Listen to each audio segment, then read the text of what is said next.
ओम मनोजवं मारुतुल्यवेगं जितेन्द्रियं बुद्धिमतां वरिष्ठं वातात्मजं वानरयूथमुख्यं श्रीरामदूतं शरणं प्रपद्ये। नमस्कार, स्वागत है आपका आचार्य वाणी में। मैं आचार्य डॉक्टर विक्रमादित्य आपके साथ हूँ और आज का विषय हमारा है वृषभ राशि वालों के लिए। 16 तारीख का दिन वृषभ राशि वालों के लिए बहुत विशेष योग लेकर आ रहा है। इस दिन सबसे बड़ा परिवर्तन ये हो रहा है कि इस मास का सबसे बड़ा परिवर्तन ये है कि सूर्य अपनी राशि बदल रहा है। खर मास आरंभ हो रहा है और सूर्य आपकी राशि में जहाँ जा रहे हैं ना, बहुत सारे लोगों को लगेगा कि सूर्य नुकसान कर सकते हैं, लेकिन हमारी राशि दृष्टिकोण से इस वक्त क्या है कि सूर्य जिस राशि में जा रहे हैं उस राशि का स्वामी उनके सम्मुख बैठा है। बृहस्पति महाराज पूरी तरह से कंट्रोल करके बैठे हुए हैं और ये आपके बिगड़ी को बनाने का काम करने वाले हैं। बिगड़े हुए काम को बनाने का मौका आपके लिए बहुत बढ़िया तरीके से इस समय उपस्थित होकर आपके सामने विराजमान होता दिखाई दे रहा है। ऐसे में आपको अपने दायित्व को सही निर्वाह करने की ज़रूरत है। जंगल में मंगल करने की स्थिति आपकी राशि में ये सूर्य का परिवर्तन उत्पन्न करने के योग आपकी राशि में दिखाई दे सकता है। चीज़ों में लाभ की स्थिति, जो एग्रेसिवनेस जो सूर्य ने पहले करीब एक महीने में एग्रेसिवनेस कर रखी थी, गुस्सा बढ़ा रखा था, छोटी छोटी बातों में विस्फोटक योग आपकी राशि में बनकर तैयार हो रहा था, वो आपके लिए कहीं ना कहीं सूर्य का ये परिवर्तन उस शालीनता को उत्पन्न कर सकता है और साथ साथ आपकी राशि के दृष्टिकोण से आपके लिए कई मामलों में परिवर्तन, चाहे वो स्वास्थ्य का मामला हो, चाहे वो कोई और मामले हों, चाहे वो व्यवसायिक मामलों में, उन सब में राहत देने के लिए सूर्य का परिवर्तन बहुत जोरदार आपके लिए साबित होने की स्थिति उत्पन्न करता दिखाई दे रहा है। ऐसे में बस ध्यान ये रखना है, अपनी अपनी नहीं चलानी है, क्योंकि मंगल अवस्था में है और सूर्य के साथ विराजमान है और साथ साथ शुक्र भी वहीं अस्त होकर आने वाला है। गलत लोगों की संगत आपके लिए कष्टकारी योग बना सकती है। आने वाले इस खर मास में इस बात का ध्यान रखने की सबसे पहली ज़रूरत है। उपाय अवश्य करने का प्रयास कीजिए। भगवान सूर्य का जितना उपाय करने का प्रयास करोगे उतना बढ़िया आपके लिए कल्याणकारी योग बनेगा। आपकी राशि के दृष्टिकोण से इन दिनों सर्दी का मौसम चल रहा है। देखिए, गुड़ मिल जाएगा आपको, गुड़ लेकर और वो विशेष तौर पर गऊ को निमित्त कहीं भिजवा दीजिए, गौशाला में भिजवा दीजिए या खुद दे दीजिए या विशेष तौर पर व्यवस्था कराने का प्रयास करें। आपकी राशि के दृष्टिकोण से इस उपाय को आप करें। बहुत सारे लोग कई बार इस बात को बोलते हैं, जब गौ सेवा करने के बारे में बोलते हैं कि कहाँ करें जी, हम तो बाहर रहते हैं, गाय दिखाई नहीं देती, गाय मिलती नहीं, शहरों में गाय नहीं मिलती, जहाँ चाहा वहाँ रहा। बहुत सारी ऑर्गेनाइजेशन है जो गाय के लिए काम कर रही हैं, भिजवा दीजिए अपना सहयोग वहाँ पर और वो आप वीडियो देख लीजिए कि किया गया है कि नहीं किया गया। आजकल तो सब कुछ व्यवस्थाएं आपके पास हैं और ये उपाय यदि करेंगे, देखिए हम इस कार्यक्रम के माध्यम से आपके समक्ष अंगूठियाँ बेचने का काम नहीं कर रहे हैं। उपाय बहुत सीधे साधे हैं, सरल हैं, आपकी सामर्थ्य में है, छोटा सा उपाय है, ना कोई पैसा खर्च हो रहा, ना कोई बहुत बड़ी चीज़ खर्च हो रही। कोशिश ये करें, इनको अपनाने का प्रयास करें। सूर्य का परिवर्तन सुबह 4:20 पर हुआ है और ये आपकी राशि के दृष्टिकोण से बहुत महत्वपूर्ण है। बहुत सारे लोग आपको डराने का प्रयास करें कि सूर्य खर मास में प्रवेश कर रहे हैं, लेकिन ये खर मास में बृहस्पति से दृष्ट होकर सूर्य हैं और आपकी राशि के दृष्टिकोण से महत्वपूर्ण परिवर्तन का योग ले रहे हैं। सूर्य को अर्घ ज़रूर दीजिएगा। सूर्य की शक्ति को समाहित अपने अंदर कैसे होंगे? सूर्य का दर्शन यदि कर पाएँ आप सुबह जल्दी उठें, भगवान सूर्य को दर्शन दें, अर्घ दें, उनके बहुत सारे उपाय समझ लीजिए, कर लीजिए, कल्याण होगा। तो धनु संक्रांति जो है वो विशेष तौर पर होने को तैयार है और एक खर मास माना जाता है। इस बार 15 दिसंबर की रात्रि में करीब 28 यानी सुबह 4 बजे, यानी आप मान के चलें 16 तारीख को सुबह 4 बजे सूर्य परिवर्तन की तरफ जा रहे हैं। संक्रांति सुबह 4 बजे होने के कारण से, रात्रि में सूर्यास्त होने के बाद से होने के कारण से, इसका जो पुण्य है वो 16 तारीख को ही माना जाएगा। खरमास आरंभ हो रहा है और खरमास में क्या होता है कि सूर्य की गति थोड़ी कम हो जाती है और ये सूर्य की गति, सूर्य ऊर्जा के मालिक माने जाते हैं।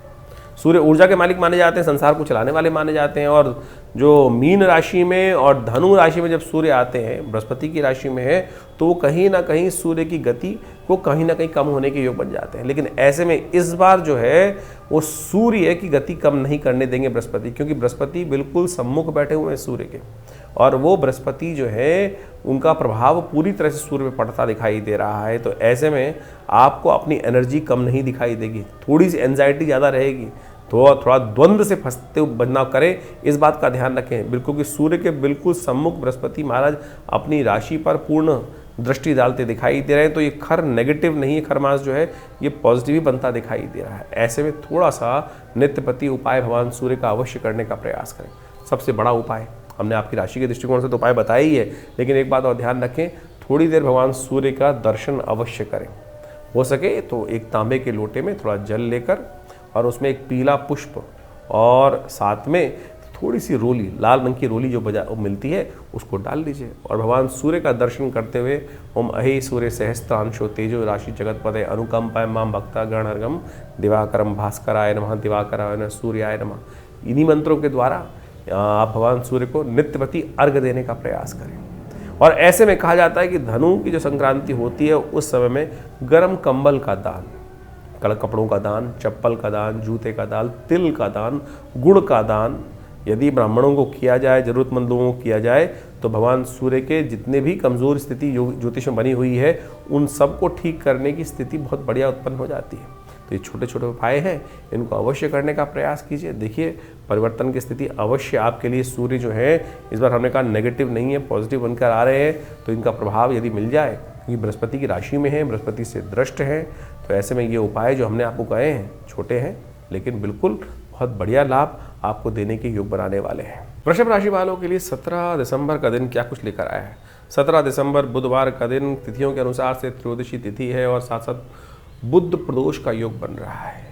ग्रह तो हमेशा परिवर्तन की तरफ जाते हैं और ये जो परिवर्तन इस दिन हो रहा है ये आपके लिए बहुत इंपॉर्टेंट है। ये इम्पॉर्टेंट इसलिए है क्योंकि ये विशेष तौर पर बुझे जो दीपक होते हैं उनको जलाने का योग लेकर आ रहा है आपकी राशि के दृष्टिकोण से। नई उम्मीद परिवर्तन करने की स्थिति आपकी राशि में उत्पन्न होती दिखाई दे रही है। बहुत सारा आपके लिए योग ऐसा बनेगा कि जैसे सूर्योदय होंगे उसके बाद परिवर्तन की स्थिति बनेगी जो आपकी राशि के दृष्टिकोण से आपके मनोमस्तिष्क में नया रास्ता उत्पन्न करने का योग बना सकता है, आपको खासतौर पर बहुत लाभ की स्थिति उत्पन्न कर सकता है। ये विशेष तौर पर आपकी राशि के दृष्टिकोण से ऐसा योग बना रहा है कि बहुत सारा विचार आपके मन में उत्पन्न करेगा जो आपको खासतौर पर ऐसा रास्ता दिखाएगा कि जो आपने सोचा वो घट सकता है। यानी आप अपने विचारों को थोड़ा इम्पोर्टेंस देने का प्रयास कीजिएगा। कई बार क्या होता है कि हम कई बार हार हो रही होती है, स्थिति सही नहीं चल रही होती है, जो हमें विचार आता है हम कहते हैं ऐसे ही आया होगा, लेकिन इस समय ग्रह आपके मनोमस्तिष्क में सही रास्ता उत्पन्न करने के योग दिखाई दे रहे हैं। उस पर थोड़ा ध्यान कीजिए, फोकस कीजिए, बजाय दूसरों पर ध्यान देने के अपने विचारों पर ध्यान देकर कार्य करने का प्रयास करें। इस समय बुध प्रदोष का योग है, बुद्धि जाग रही है और खासतौर पर भगवान शिव पर यदि बिलपत्र अर्पित करें, उनका विशेष पर दूध के द्वारा अभिषेक करें तो भगवान की कृपा से आपके लिए मनोकामना सिद्धि का योग बनने को तैयार बैठा है। 18 तारीख बृहस्पतिवार का अवसर, चतुर्दशी तिथि इस दिन विद्यमान है क्योंकि कृष्ण पक्ष चल रहा है। ये चतुर्दशी मासिक शिवरात्रि का योग लेकर आ रही है। चंद्रमा थोड़े कमज़ोर जरूर है लेकिन आपकी राशि में जहाँ योग बना रहे हैं ना वो कहीं ना कहीं उसकी कमजोरियों को भी दूर करने की स्थिति उत्पन्न करता दिखाई दे रहा है। यदि ऐसे में आपने अपने स्वयं के विचारों को ज़्यादा इंपॉर्टेंस दी बजाय दूसरों की, कई बार क्या होता है कान के कच्चे मत बनो, अपनी बात पे ध्यान दो, दूसरों की बातों पे ज़्यादा ध्यान मत दो। इस बात का ध्यान रखते हुए यदि कार्य किया तो आपके लिए बहुत सुंदर स्थिति उत्पन्न होने की योग बन सकती है। आप थोड़ा सा अपने माथे पर चंदन का टीका, हल्दी का टीका अवश्य लगाएं और हो सके तो किसी प्रबुद्ध जन की सेवा करने का प्रयास करें, ज्ञानी जन की सेवा करने का प्रयास करें, उनका पूजन करें, उनका आशीर्वाद लें। धार्मिक स्थलों में कुछ ना कुछ सहयोग अवश्य करें। केले का ही दान कर दो, वही सबसे अच्छा होगा आपके लिए। 19 तारीख का दिन शुक्रवार का दिन है और साथ साथ उस दिन अमावस्या तिथि का योग बन रहा है। और वृषभ राशि वालों के लिए ग्रहों का योगायोग जो है वो आपकी राशि के दृष्टिकोण से भी देखा जाए तो दिन जो है वो विशेष तौर पर आपके लिए अच्छा दिखाई देता है और साथ साथ एक नई उम्मीद को जगाने की स्थिति उत्पन्न करता दिखाई दे रहा है। मंगल कमज़ोर चल रहे हैं, बार बार कई कारण से हिम्मत टूटने के योग बन सकते हैं। चिंता मत कीजिएगा, समय आपके साथ ही है और आने वाले समय में धन योग का एक नया स्थिति उत्पन्न होती दिखाई दे रही है।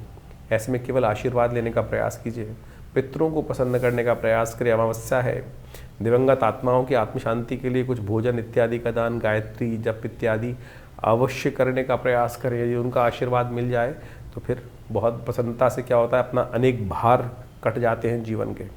अप्रत्याशित जो दोष हैं जीवन के, जो अप्रत्यक्ष दोष हैं वो भी दूर हो जाते हैं, जिसको कहा जाता है ना पितृ ऋण से निवृत्ति का योग है। इस दिन अवश्य अपनी सामर्थ्य के अनुसार से भोजन जो भी हो सकता है गरीबों को, ब्राह्मणों को, गऊओं को अवश्य देने का प्रयास करना चाहिए। उससे कृपा होती है, कष्ट निवृत्ति का योग बनता है।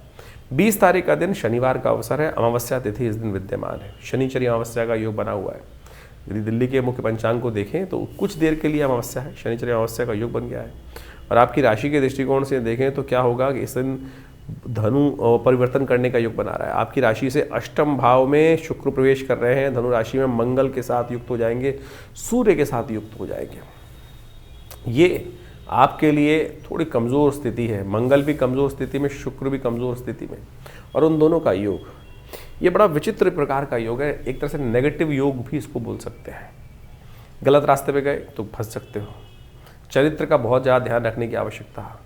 आपकी राशि के दृष्टिकोण से ध्यान रखने की आवश्यकता इसलिए है क्योंकि शुक्र जो है इस वक्त जो योग बना रहे हैं बृहस्पति के साथ, वो कहीं ना कहीं थोड़ा सा मन में, मस्तिष्क में द्वंद्व उत्पन्न करते दिखाई दे रहे हैं, और इस द्वंद्व का लाभ आपके सामने वाले जो शत्रु हैं वो उठा सकते हैं। गलत कार्य में जाओगे ना तो कहीं ना कहीं वो भेद खुल सकता है आपकी राशि के दृष्टिकोण से इस वक्त, और वो भेद कहीं ना कहीं खुलने से कलंक का योग भी आपकी राशि में बनाने की स्थिति उत्पन्न कर सकता है। तो ऐसे में आपको कुछ खास उपाय करने चाहिए। मंगल को ठीक करने के लिए, शनि को तक शक्ति देने के लिए क्या हो तो शनिवार का अवसर है, कोशिश ये करें हनुमान जी को प्रसन्न करें, हनुमान जी को पीपल के पत्तों की माला पहनाइए, हनुमान जी का पाठ कीजिए, सुंदरकांड का पाठ कीजिए, वो आपके लिए कल्याणकारी रहेगा। तो इस प्रकार से आपने राशियों का जो प्रभाव समझा, उसके अनुसार से आपके दिनों पर दिन किस प्रकार से ग्रहों की चाल रहेगी, उसके अनुसार से अपने जीवन के कार्यों को हमें करने का प्रयास करना चाहिए। ज्योतिष एक प्रत्यक्ष विज्ञान है। ज्योतिष के अनुसार से इस बात को हमको अच्छे समझ लेना चाहिए कि जो प्रभाव है वो विशेष तौर पर कहीं ना कहीं वो छाया पड़ रही है, वो सूर्य परिवर्तन की तरफ जा रहा है। जैसे बड़ा परिवर्तन होता है ना, जैसे गर्मी, सर्दी, बरसात, ये सब प्रभाव होता है तो प्रकृति पर इसके अनुकूल से प्रभाव पड़ते हैं। अब व्यक्ति विशेष के ऊपर से किस प्रकार का प्रभाव पड़ने के योग बनने हैं वो विशेष तौर पर समझने की आवश्यकता है। जैसे क्षेत्र के अंदर बारिश हो रही है, उस क्षेत्र में हज़ारों लोग रहते हैं, करोड़ों लोग रहते हैं, लाखों लोग रहते हैं, उनके अपने अपने प्रभाव हैं। किसी के लिए वो वृष्टि अच्छी है, किसी के लिए वो सर्दी अच्छी है, किसी के लिए वही सर्दी रोग कारक हो जाती है। तो ये सारा का सारा बाइफिकेशन जो है वो राशियों के अनुसार से हम समझ सकते हैं, अपनी इंडिविजुअल जन्मपत्री के अनुसार से। जितना इसको सूक्ष्म करते जाएंगे ज्योतिष को, उतना ज़्यादा ज्योतिष की गणनाओं का प्रत्यक्ष चमत्कार हमको अपने जीवन में देखने को मिल सकता है। तो इसलिए बहुत सारे लोगों के प्रश्न लगातार हमारे व्हाट्सएप पे भी आते रहते हैं, और बहुत सारे लोग व्हाट्सएप पे वैसे भी भेजते रहते हैं कि हमारे जन्मपत्री के अनुसार से क्या कुछ जानना है। देखिए, जन्मपत्री को वृहद वर्णन करना परम आवश्यक है। देखिए, ऐसा कई बार क्या होता है कि हम सब लोग नेगेटिव चले जाते हैं ज्योतिष के अनुसार से। हमारे जीवन में हमें पता चला कि कुछ कष्ट के योग हैं, तो हम कहते हैं फिर ये बायस है, गलत है, कुछ ना कुछ। लेकिन देखिए, सब कुछ कर्म के हाथ में है। कर्म प्रधान विश्व रचा रखा। जैसे आपके जीवन में जो भोग बन रहे हैं, जो कुछ योग आपके समक्ष आ रहे हैं, वो सब कर्म का ही प्रभाव है। शुभ कर्म करेंगे तो शुभ फल आएगा, और अशुभ करेंगे तो अशुभ का योग बनेगा। तो इसी प्रकार से आपके जीवन में यदि कोई ग्रहों का अशुभ प्रभाव बनकर आ रहा है, तो उसको ठीक करने के लिए सही कर्म, सही दिशा पकड़ना ही वास्तविक तौर पर सही कर्म करना है। तो उसके अनुसार से हमारे किए हुए जो दुष्कर्म है वो कहीं ना कहीं शुभ में परिवर्तन करने का योग बना लेते हैं। इसलिए भयावह चिंता ना करें। बहुत सारे लोग चिंता में फंस जाते हैं, किसी कुंडली में कुछ अशुभ योग आ गया, कोई केमुद्रम योग आ गया, कोई मांगलिक योग आ गया। तो पहले तो मांगलिक योग का ये समझ लें कि नेगेटिव योग है ही नहीं भाई। बहुत सारे लोग जबरदस्ती डरने का प्रयास करते हैं। कुछ लोग ज्योतिष के दृष्टिकोण से पितृदोष का हंगामा मचा देते हैं। अरे ज्योतिष में कहीं ज्योतिष का विषय पितृदोष है ही नहीं। अध्यात्म का विषय भी पितृदोष नहीं है। ज्योतिष की गणनाओं को देखकर, चार्ट को देखकर कोई ये कहे कि आपकी कुंडली में पितृदोष का योग स्थिति है तो बिल्कुल नहीं पता चल सकता। बिल्कुल ऐसा कोई योग नहीं। हाँ, इस प्रकार के योग बनते हैं कि कैसे लोगों को सावधान रहना चाहिए, कैसे आपको अपने जो कर्म है वो ठीक करने का प्रयास करना चाहिए। तो यदि आप ये मान के चलें कर्म का, जैसे आप सोचें कि आपके सामने आपके बड़े आ रहे हैं, पिता आ रहे हैं, कोई आ रहा है, अमावस्या आई या कोई स्थिति हुई, और उस समय आपने उनके प्रति जो दायित्व कर्तव्य था वो नहीं किया, एक पितृदोष कैसे बनता है? आप मान के चलें आपने किसी बुजुर्ग व्यक्ति को कुछ उल्टा सीधा कह दिया और उसके मन से कुछ परेशानी हुई, तो आप समझें ये ऋण आप पे चढ़ गया, कर्म का दोष आपके जीवन में हो गया। और यही वास्तविक तौर पर जो कुछ दोष हैं वो बनते हैं। और ये कुंडली के अनुसार से बोलना कि भाई आपकी कुंडली में तो पितृदोष का योग बना हुआ है, तो ये बिल्कुल गलत है, फालतू की बात है। तो आप अपने कर्म को सुधारने का प्रयास करें, सही दिशाओं में कार्य करने का प्रयास करें, और जो कुछ कार्य हम आपको बता रहे हैं, आपकी राशि के अनुसार से योग बन रहे हैं, आपकी जन्मपत्री के अनुसार से योग बन रहे हैं, उनको करके तो देखिए। हमने प्रत्यक्ष चमत्कार एक नहीं हज़ारों बार देखे हैं, और बहुत ज़बरदस्त तरीके से जीवन के कष्ट दूर होने के योग बनते हैं। तो इसलिए अपने कर्म को सुधार कर सही दिशा पकड़ें, जन्मपत्री को समझने का प्रयास करें। बहुत सारे लोग कहते हैं हमारे पास जन्मपत्री नहीं है, हमारे को राशि ही नहीं पता है। तो आपकी नाम की राशि भी तो है, आपके नाम के अनुसार से हम आप जान सकते हैं कि कौन सी राशि आपकी बन रही है। राशियाँ कई प्रकार की हैं, जन्म की राशि, सूर्य की राशि, चंद्रमा की राशि, लग्न राशि, और तो और उसके बाद आपकी कुंडली में जो नाम से आपके राशि चल रहे हैं वो योग। पुराने ज़माने में एक योग चलता था, बहुत सारे नाम से जाकर जन्मपत्री देख ली जाती थी, राशियों को मिलान करने की प्रयास, जन्मपत्री जब मिलान करते थे पति पत्नी की तो उसके बाद एक योग अपनाते थे वो लोग कि भाई अगर जन्मपत्री नहीं मिल रही है तो लड़की का नाम या लड़के का नाम शादी के बाद बदल दिया जाता था। क्या था वो राशि के योग बदलने का ही तो एक छोटा स्टेप था। ठीक है, वो अज्ञानता के कारण से था, उससे प्रभाव, लेकिन ये सब छोटे छोटे टोटके जो तथाकथित तौर पर ज्योतिष के अंदर रहे हैं, इन सब का प्रभाव होता है वही राशि के दृष्टिकोण से। तो आप इनको सही समझने का प्रयास करें। तो आपकी राशि जन्मपत्री में योग में क्या योग बन रहे हैं, किस प्रकार की स्थिति ग्रहों का परिवर्तन से प्रभाव पड़ेगा। और बिल्कुल आप सत्य माने, अभी बृहस्पति महाराज चेंज हुए कुछ दिन पहले, हमने ऐसा देखा कि बिल्कुल जो संसार में प्रभाव पड़ रहा था, बहुत सारे लोग प्रत्यक्ष योगों की कुंडली में परिवर्तन दिखाई दिया। तो आपके लिए कौन सा समय अच्छा है, कौन सा समय खराब है, हम वैसे तो नित्यपति बताते ही हैं। तो आपके मन में भी कोई प्रश्न चल रहे हो, चिंता ना करें, आप हमारे इस कार्यक्रम में हमारे साथ जुड़ सकते हैं। और व्हाट्सएप के माध्यम से भी आप अपने प्रश्न को भेजते हैं बहुत सारे लोग, लेकिन उसमें सिर्फ किसी ने हाथ बना के भेज दिया, किसी ने केवल अपना नाम लिख के भेज दिया, ना प्रश्न लिखा है ना कुछ लिखा है, तो जवाब कैसे दिया जाएगा। तो आप अपने प्रश्नों को सही से, अपना नाम, आपकी आयु, आपकी date of birth, time of birth, place of birth, कहाँ जन्म स्थान है, वो सब लिखिए। और साथ साथ अपने जन्मपत्री की एक फ़ोटो भेज दीजिए अगर है तो आपके पास, और क्या आयु है आपकी इस वक्त, और क्या प्रश्न आपके मन में चल रहे हैं, क्या समस्याओं को निदान चाहिए। हज़ारों लोगों के प्रश्न आते हैं और बहुत सारे लोगों ने कुछ लिखा ही नहीं होता है, तो जवाब क्या दिया जाए हमारे आश्रम की तरफ से। तो इसलिए कोशिश ये करें, डिटेल्स को सही से भेजने का प्रयास करें। और बहुत सारे कार्यक्रम समय समय पर आपके लिए होते ही रहते हैं आश्रम पे, आप उन सब में भी समय समय पर आकर आश्रम पे जुड़ सकते हैं। प्रयास करेंगे कि संसार के कष्ट दूर हों, जीवन के कष्ट बहुत अद्भुत प्रकार से दूर होने के लिए ज्योतिष विज्ञान का सर्जन हमारे ऋषि मुनि ने किया है, तो उसका लाभ लीजिए, कल्याण होगा।